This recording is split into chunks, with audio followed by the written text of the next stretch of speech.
qui me motive à me lever le matin pour aller en médecine. C'est beaucoup le fait que j'aime ça le fait que chaque journée soit différente, qu'il y a toujours des nouveaux défis. J'ai choisi la biomédicale parce que c'est un programme qui regroupe toutes les sciences en fait, genre la biologie, la chimie et puis toutes ces sciences-là sont les sciences qui me passionnent depuis toute petite. Mon but c'est quand même de faire le plus grand impact possible dans la vie d'un patient. J'ai aussi envie de travailler avec mes mains.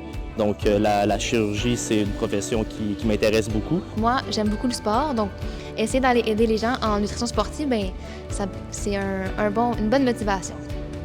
J'aime l'aspect aussi social auquel on peut parler avec nos patients, même pouvoir les aider, puis être vraiment avec eux tout au long de leur parcours. J'aimerais pourquoi pas faire des découvertes scientifiques qu'on ne connaît toujours pas en 2023. Et puis le principal, c'est d'améliorer la santé des gens. Quand j'étais jeune, moi j'étais l'enfant qui parlait tout le temps. Fait qu'il y a un intérêt pour la parole, un intérêt pour la relation d'aide, un intérêt pour la psychologie. Ça donne l'orthophonie. J'aimerais être un expert dans le domaine de la nutrition. Puis en tant qu'expert dans ce domaine-là, c'est bien de me démontrer un bon exemple, de garder ma ligne droite puis de rester sur ce X-là. J'ai un petit frère qui a 5 ans et puis lui, il a le syndrome de Down, donc il a la trisomie 21. Donc, quand il est né, je savais que je voulais faire quelque chose pour pouvoir l'aider plus tard dans son développement.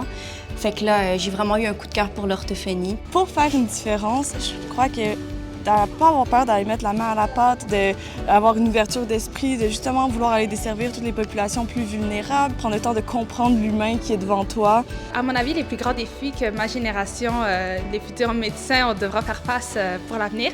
Premièrement, il y a surtout les changements climatiques. Ça va apporter des problèmes de santé aussi additionnels qu'on n'a peut-être pas aujourd'hui ou qu'on n'avait pas il y a quelques années. Je pense aussi quelque chose qui va pas être facile non plus à gérer plus tard, ça va être plus l'équité, fait que l'accès aux soins. Il y a beaucoup de gens qui, encore nos jours, qui n'osent pas aller dans les hôpitaux, aller demander les soins qu'ils ont besoin, même s'ils sont disponibles. Un enjeu de notre génération, c'est tout ce qui est technologie. Donc, on est un petit peu plus renfermés sur nous. On fait face à des enfants qui ont des problèmes de communication parce que la tablette, l'iPad, l'ordinateur, et on a aussi des adultes qui communiquent beaucoup moins bien. D'être capable d'avoir accès à de la bonne information de qualité, surtout à l'ère des réseaux sociaux, des médias, je trouve que c'est un enjeu qui est important pour moi. S'il y avait vraiment plus de communication et de vulgarisation de nos recherches pour le public, je pense que ça leur donnerait aussi plus de pouvoir dans leurs décisions et dans le contrôle de leur santé finalement. Moi, je pense un défi aussi qui va s'en venir, ça va être vraiment l'intelligence artificielle. Ça va être de savoir comment travailler avec ça, puis faire de l'intelligence artificielle notre complice et non notre ennemi.